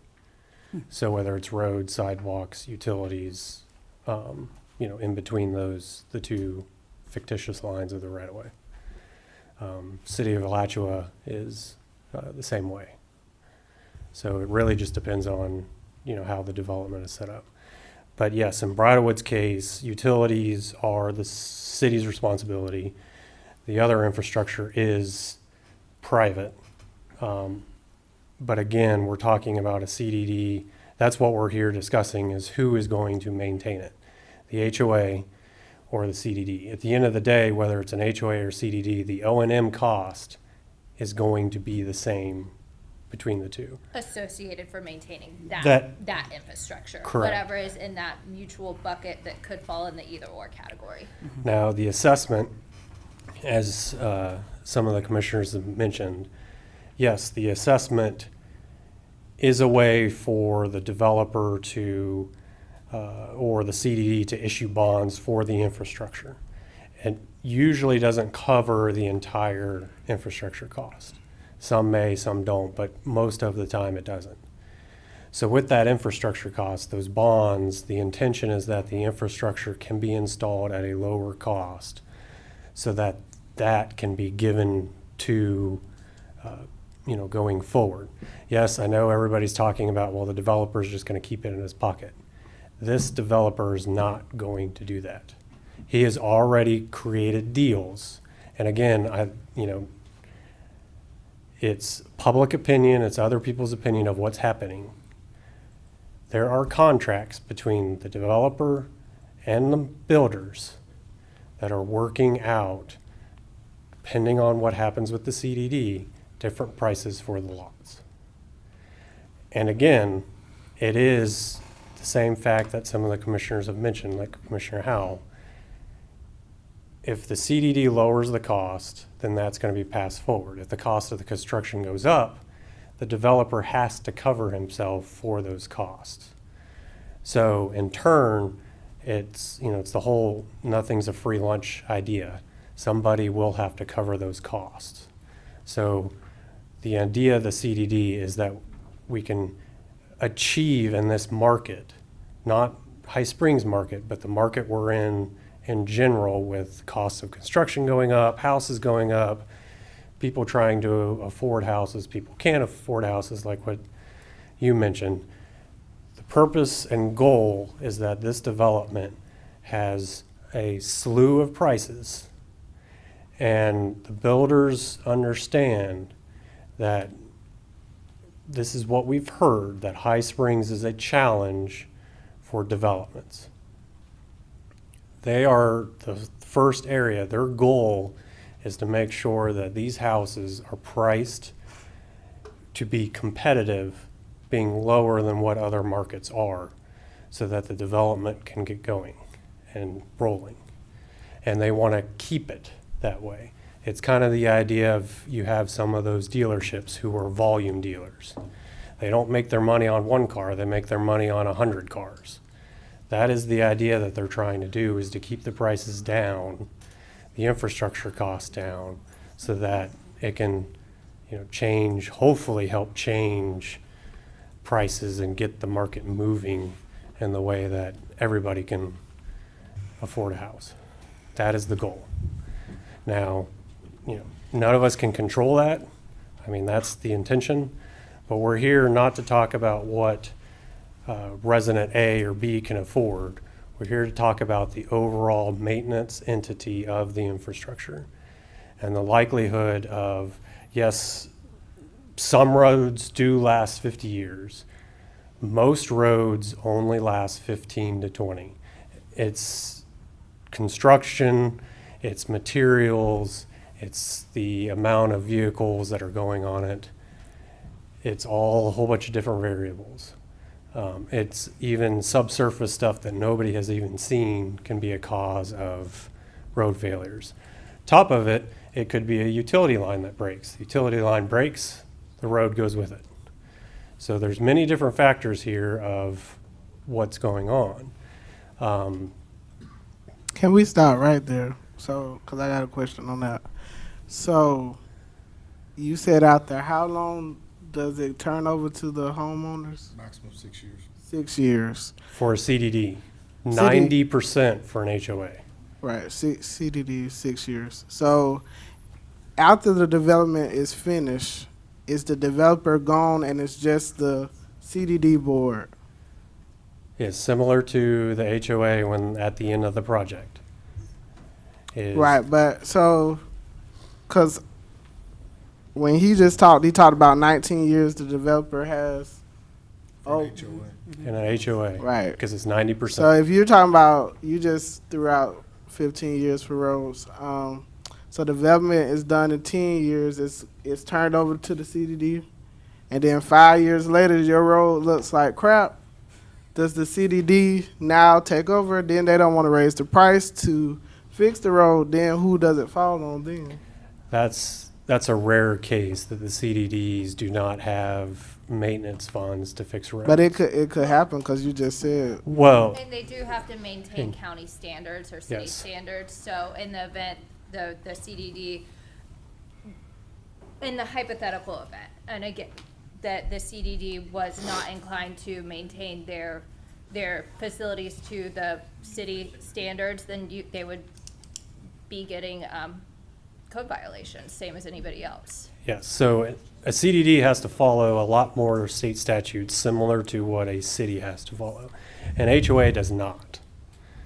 So if the roadways, aren't up to a city or county code or, So state then code, if you keep giving them code violations and they go bankrupt, then what happens? CDD is, so again, with the. Cause that's what I'm saying. Like if somebody never actually fixes it, because we got properties that should be code violated a lot around here, but they don't get it done. So, and nobody actually fixes it because they don't have the money. Like, what's going to actually happen? Well, you would also have your board members running up on their term limits, and then the community would then go to another election.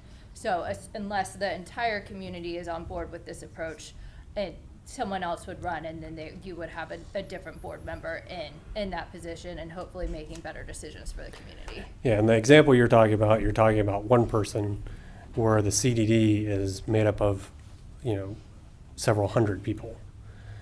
And then the board has 6 people. So if those 6 people do not want to, 5 people, if they do not want to, change maintenance or whatever, it's similar to any other board. It switches hands because the other residents are fed up. They want that road fixed. Where the other scenario, you have one person who just says, sorry, I don't have the money. So that's the difference. And the 6 years is the first step in the statutory process. And again, we're getting into some minutia, but in 6 years, 2 board seats turn over, and then the following year, another seat turns over. So residents take control of the board between the 6 to 8 year period, and then the developer's fully off the board following that 10-year cycle. So there's a stair-step progression of when. So it's just a hope that the new people that come on board will just say that they're going to do it, right? But they also have to follow their budget. Mm-hmm. So every year it's similar to the city where you're given your budget that you just approved, and it says this year we spent X number of dollars. They have to justify of the reasons for adjusting their budget either lower or higher. They can't just say, ignore the budget, we're not going to pay anything. They can't do that based on regulations. And their budget is evaluated by professionals and is audited by the state as well. It's submitted to the city as well. So it's not something similar to an HOA where, every month they're supposedly getting $100, but they're not. The CDD knows they're getting X number of dollars, and they know, okay, we've got to take care of these stormwater ponds, we've got a pothole over there. We're gonna get different bids to figure out costs for those things. We're gonna set up our budget like that. The budget is then audited, and they have to logistically have a reason to either exclude stuff or add stuff. They can't just say, we're gonna ignore that pothole. Well, the district's entire fiscal year is audited. It's not Correct. specifically the budget, but yes, Yeah. there's an audit of the prior fiscal year. So Mr. Mayor, if I may, I'm sorry. It sounds to me like from what you're saying, HOAs are failing all over the place, but we've got No. HOAs here in High Springs that have been pretty successful. You have one in your neighborhood, I'm assuming. Pretty agreeable? Does it work Yeah. pretty well?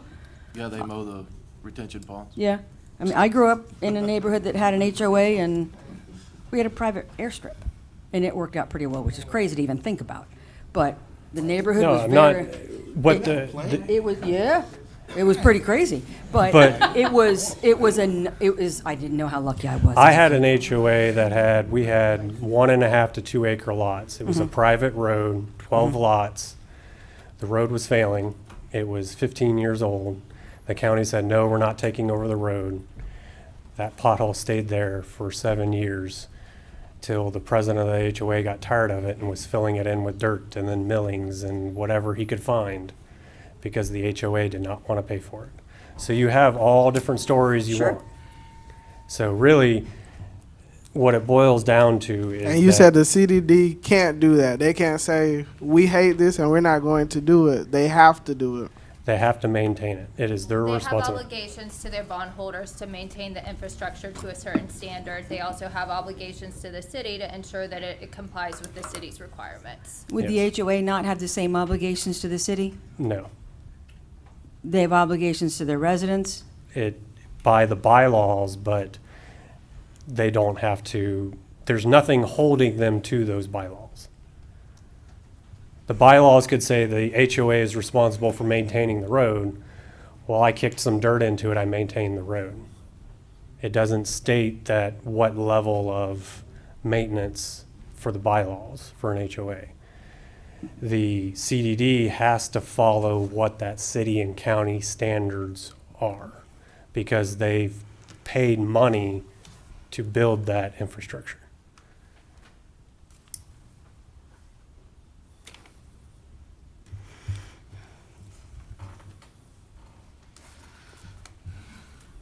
It's that time.